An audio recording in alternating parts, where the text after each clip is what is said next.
দশম ক্লাসটি ফামান ইয়ামাল ফামান ইয়ামাল ফামান ইয়ামাল নুন সাকিন তারপরে এসেছে ইয়া, অর্থাৎ যেই অক্ষরগুলি আসলে ইদগাম হবে এবং গুন্না হবে। ইয়া, মিম, নুন, চারটের মধ্যে একটা ইয়া, এই জন্য নুন সাকিনের উচ্চারণটা ইয়ার মধ্যে ঢুকাই দিলাম। ফামান ছিল, ওকে ঢুকাই দিলাম ইয়ার ভিতরে। ফামাই ফামাই, এই যে ফামাই, এই যে সময়টা নিলাম, এটাকেই বলা হয় গুন্না। ফামাই ইয়ামাল মিসকালা, এই যে আলিফ খালি ডানে জবর, মিসকালা মিসকালা মিসকাল, আলিফ খালি ডানে এক আলিফ পড়ান। যাররাতিন, এই যে তানবিনের পর খ এসেছে, এজহার হয়ে গেছে, এই জন্য এখানে গুন্না হবে না। এজহার রেড লাইট, একে রেড সিগন্যাল, ঠিক আছে? এজহার রেড সিগন্যাল, রেড লাইট, এখানে কোনো কিছু হবে না। ইকফা হবে না, ইদগাম হবে না, ইকলাব হবে না, কোনো কিছু হবে না, এজহার হবে। আমরা যেন উর্দুতেও বলি যে तुम उससे मोहब्बत रखते हो, उसकी मोहब्बत को इजहार करना, और मोहब्बत को इजहार करना, और मोहब्बत के स्पष्ट करे दे, प्रकाश करे दे। तो मिस्काल ज़र्रतिन, इजहार करना, इजहार कर दिया है तनवीन को, क्योंकि उसके बाद आ गया खा, हर्फ इजहार। ज़र्रतिन खैरन यरा, खैरन यरा, खैरन यरा। फिर देखो तनवीन के बाद या आ गया, तनवीन के बाद अगर या आ जाता है तो तनवीन को या के अंदर दाखिल कर देना, क्योंकि इदगाम का माना है इदखाल, इदगाम का माना है इदखाल, किसी के अंदर डाल देना, किसी के अंदर दाखिल कर देना। तो इदगामेर अर्थ हलो इदखाल, प्रवेश करिए देওয়া। तो सूत्र मतो আমরা এই যে তানবিনকে ইয়ার মধ্যে ঢুকিয়ে দিয়েছি গুন্না সহকারে। খয়রান ইয়ারা, ইয়ারা ছিল হু, ইয়ারা হু উল্টা পেশ ছিল, সেটাও মজা তবাই ছিল। লিআজলিল ওয়াকফি, লিআজলিল ওয়াকফি নাহযিফুহু, লিআজলিল ওয়াকফি নাহযিফুহু ওয়া নাকরাউহু সাকিন, নাকরাউহু নাকরাউহা সাকিনাতান, অর্থাৎ ওয়াকফের কারণে হাটাকে আমরা সাকিন, জজম, মাজুম যেগুলি বলেন এই হুকুমে বিধানে পড়তে হবে। ইয়ারা, ইয়ারা ছিল তো ইয়ারা হু, না বলে ইয়ারা, ইয়ারা। ওয়ামান ইয়ামাল, ওয়ামান ইয়ামাল, ومن يعمل مثقال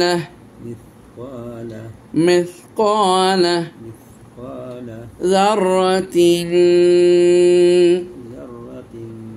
شرا يره। দেখেন শেষ অক্ষরটি, শেষ আয়াতটি 8 নম্বর আয়াতটি দেখেন, ওয়ামাই নুন সাকিন, তারপর ইয়া এসেছে, নুন সাকিনকে ইয়ার মধ্যে প্রবেশ করাই দিলাম। ওয়ামাই এবং গুন্না করে নিলাম এক আলিফ পরিমাণ।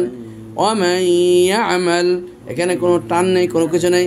মিসকালা, এখানে টান দিলাম, আলিফ খালি ডানে জবর, মিসকালা।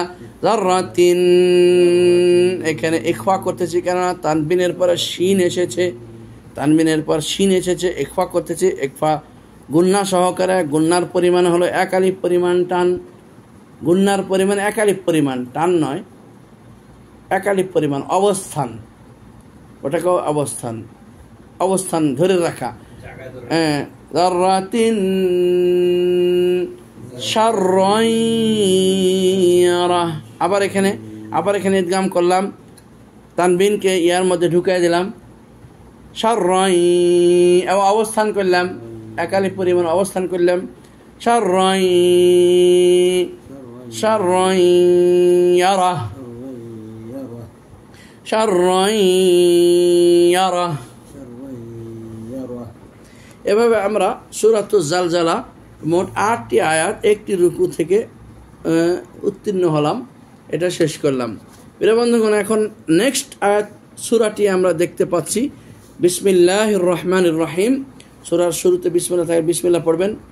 আর যেখান থেকে পড়তে চাইবেন, যদি কোরআনের মধ্যভাগ থেকে হয় তাহলে বিসমিল্লাহ পড়বেন না, সূরার শুরু হয় তাহলে বিসমিল্লাহ পড়বেন। অন্যথা আউযু বিল্লাহি মিনাশ শাইতানির রাজিম পড়ার পর সূরার মধ্যভাগ থেকে পড়া জায়েজ। বিসমিল্লাহ পড়লে পড়তে পারেন, কিন্তু এটা উত্তম দেখায় না, কারণ আল্লাহ রাব্বুল আলামিন কোনো সূরাকে ডিভাইডেড বোঝানোর জন্যই শুধু বিসমিল্লাহ নাজিল করেছে, যার কারণে সূরা তাওবাকে আলাদা সূরা বলা হয় না। অনেক সময় বলা হয় থাকে যে এটা সূরা আনফালের অংশ বিশেষ। হ্যাঁ, সূরা আনফালের অংশ বিশেষ।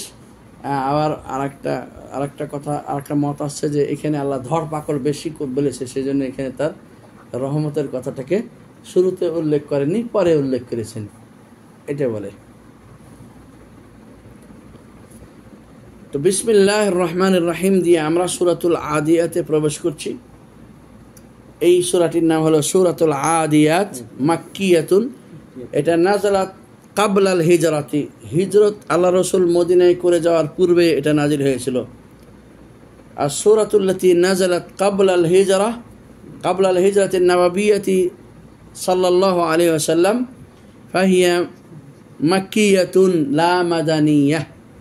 আম্মা আল্লাতী নাযালাত বা'দাহা ইয়ানি বা'দা আল হিজরাতিন নাবাবিয়্যাতি সাল্লাল্লাহু আলাইহি ওয়াসাল্লাম ফাহিয়া মাদানিয়াতুন। আল ফারকুল আসল হুয়া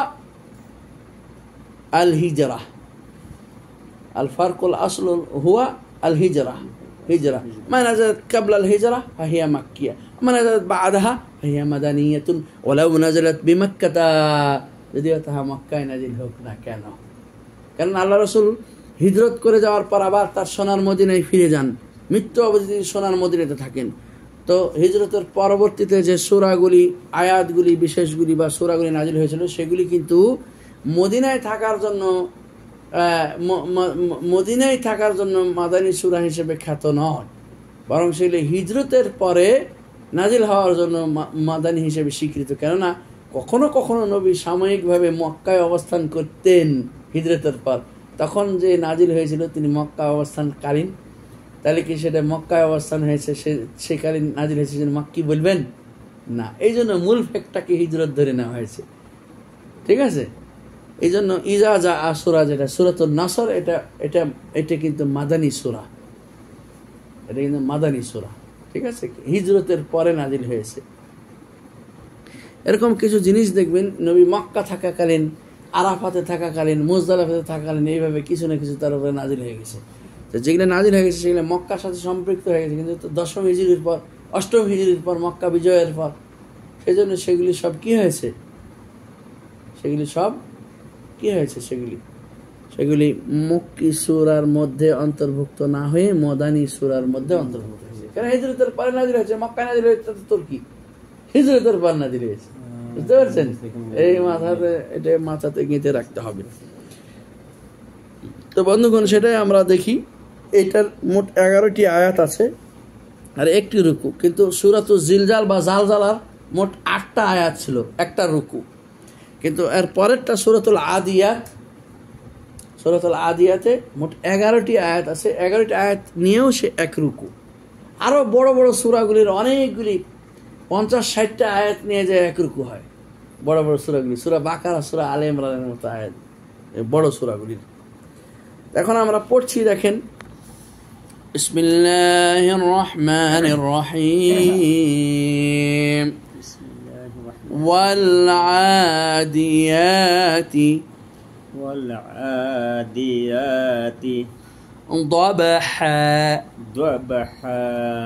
ضبحا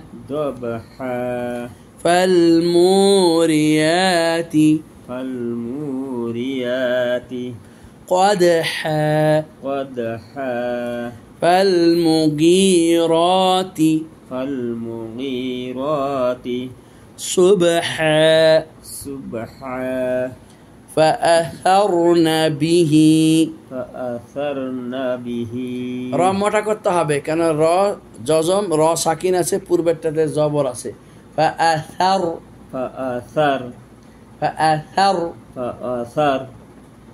সার সর সার সর সার সর সাটা চিকনই থাকবে কিন্তু রটা মোটা হয়ে যাবে সার সর সার সর নবিহি নবী নবিহি নবীহি ফাআসারনা বিহি ফাআসার নবীহি দেখি মগুলো আপনি উচ্চারণ করতে হচ্ছে নাকি ফাআসার ফাআসার فأثرنا به সানা সার فأثر মগুলো হয়ে গেছে ফাআসার নবীহি সার সর সার সর সা বলার পর মুখটাকে গোল করে নিতে হবে সার সর সর বেশি করকর করলে হবে না তো কাওয়ার মতো কিন্তু উচ্চারণটা সঠিক ধরতে হবে র পোর ধরতে হবে পোর فأثر ফাআসার فأثرن به نقعا ফাআসার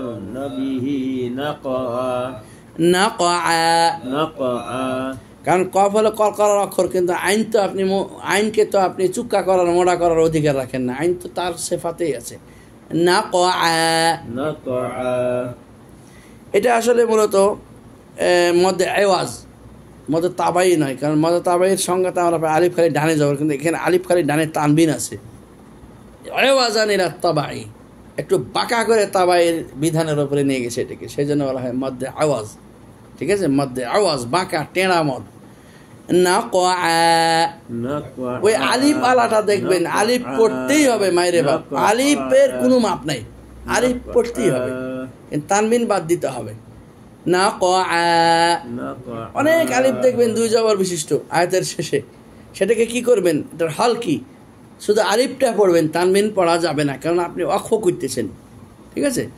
নাকআ নাকা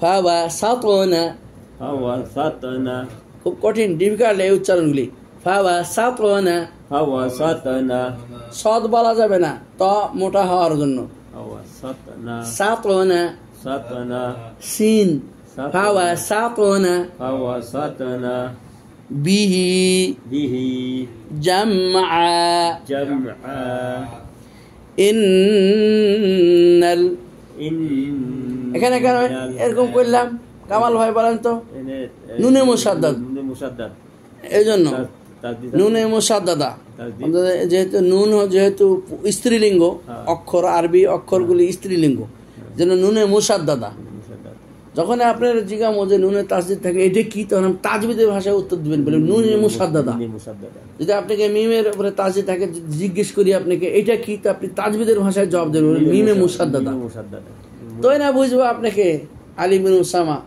যা আপনি আসলে তলে তলে বহুত পড়ছেন ঠিক আছে না নুনে তাসদিদ নুনে মুসাদ্দাদা মিমে তাসদিদ মিমে মুসাদ্দাদা মুসাদ্দাদা মুসাদ্দাদা দুটাই মিলে হয় মুসাদ্দাতাইন এগুলিতে গুণনা করা ওয়াজিব মুশাদ্দাদা দুই মিলে হয় আমাদেরকে অনেক মজা করে করে পড়াইতো উস্তাদেরা বলতেন আম পাড়া কোঠা নাই তার মধ্যে ফোটা তার নাম হা তার নাম হা আম পাড়া কোঠা মধ্যে একটা ফোটা তার নাম জিম তার নাম জিম মজা করে পড়াইতো উস্তাদেরা যে কত স্টাইলে পড়াইতে পারে খালি আমাদের মনোযোগকে আকৃষ্ট করার কারণে অনেক রকম আমি মাঝে মাঝে এখানে সুর মাইরে দিই পড়াইতে পড়াইতে তখন দেখি ওগুলির ভিউ অনেক বেশি ইন্নাল ইন্নাল ইনসানা ইনসানা লিরাব্বিহি লিরাব্বিহি এখানে দেখেন বিশ্লেষণ করি ইন্নাল ইন্নাল নুনে মুসাদ্দাদ অজীব গুন্না মুসাদ্দাদ ওয়াজিব গুন্না একালি পরিমাণ অবস্থান ইন ইকফা নুন সাকিনের পরে সিন এসেছে সানা মদ তবাই আলিফ খালি ডানে যাব সানা নাতে কোনো টান নেই লিরাব্বিহি লিরাব্বিহি খারাজের মদ তবে একালি পরিমাণ টান লাকানুদ লাকানুদ লাকানুদ লাকানুদ এই যে ডাল এই যে আপনি নুদ কইলেন আমার সাথে সাথে কেন এটার এটার এটার হেতুটা কি এই হেতু তো আপনাকে জানতে হবে এটা কলকলার অক্ষর। কলকলা যেমন কলকলার অক্ষর হলো এরকম, যেরকম আমাদের বাচ্চারা ফুটবল খেললে নিচে মারলে একটা ড্রপ হয় না, ঠপ করে ওঠে না একটা, এরকম একটা আওয়াজ অক্ষরের শেষটাকে বলা হয় কালকালা। কালকালাতুন কুবরা, কালকালাতুন সুগরা, কালকালাতুন উস্তা। কলকলা মধ্যম, কলকলা বড়, কলকলা ছোট।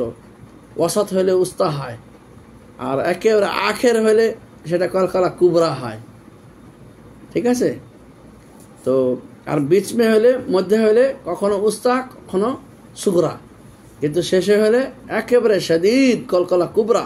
লাকানুদ, আয়াতের শেষে অক্ফ করেছি, সেজন্য অক্ফের টানে মদ্দর হরফ আসার কারণে এটা মদ্দে তাবাই হয়নি, যদিও তাকে দেখা যায় মদ্দে তাবাই। এটাকে বলে মদ্দে আরজি সুকুন, এটাকে বলা হয় মদ্দে আরজি সুকুন।